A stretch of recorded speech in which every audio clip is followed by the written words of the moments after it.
However, we will begin to read certain parts of it. Introduced by Representative Hayes and Jefferson's a concurrent resolution congratulating the Wassamasaw tribe of Varnertown Indians on the distinction of this recognition as a group by the South Carolina Commission for Minority Affairs. Be it resolved by the House of Representatives, the Senate concurring, that the members of the General Assembly by this resolution express their congratulations to the Wassamasaw tribe of Varnertown Indians on the distinction of this recognition as a group by the South Carolina Commission for Minority Affairs. Be it further resolved that a copy of this resolution be forwarded to Janie Davis, Executive Director of the South Carolina Commission for Minority Affairs. I hereby certify that the foregoing is a true and correct copy of a resolution passed in the House of Representatives and concurred in by the Senate.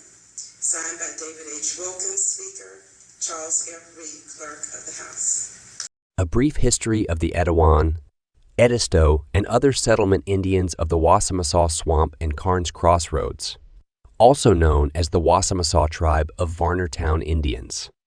The Edisto Indians, members of the Catawba, are native to the South Carolina Lowcountry and are documented in history from at least 1562 forward.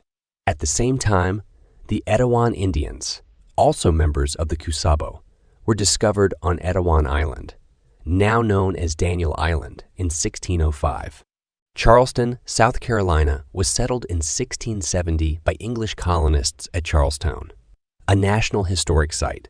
During 1675, the Etíwan Indians were moved off of Daniel Island and established a large presence in areas near present-day Goose Creek, and the Edisto land was acquired by treaty by the Carolina Colony between 1670 and 1686.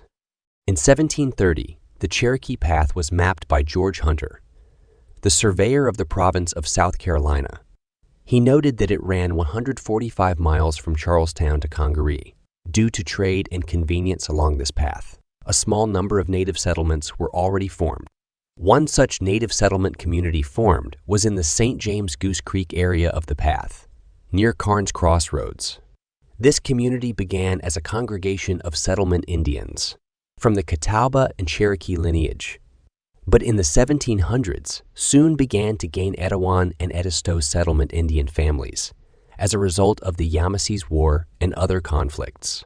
After the Yamasee War of 1715, the Native American landscape in South Carolina changed.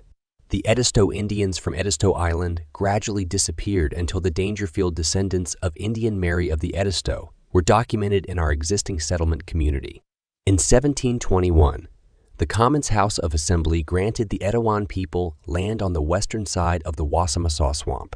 Eventually, after 1751, the remaining Etíwan moved into our nearby native settlement community for protection from Spanish raiding parties. Our community continued to exist as a native community, at this time simply called Somerville Indians. During the mid-1800s, our community was home to many mission schools such as the St. Barnabas Mission School, the Barrows Mission School, as well as the Missionary School at Groomsville Baptist Church.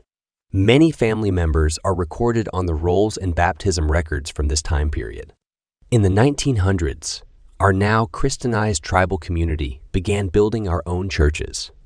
In 1905, the first church was established near the Varnertown community called St. John's Bethel Baptist Church. In 1920, a new community church was commissioned within the community, later called Good Hope Baptist Church. In the 1930s, state-supported schools were opened, such as Pine View, and the Ridge School was established.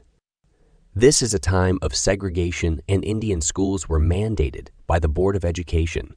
Later, in 1939, the Varner Indian School was established. This school would stay open until 1963, with the end of segregation.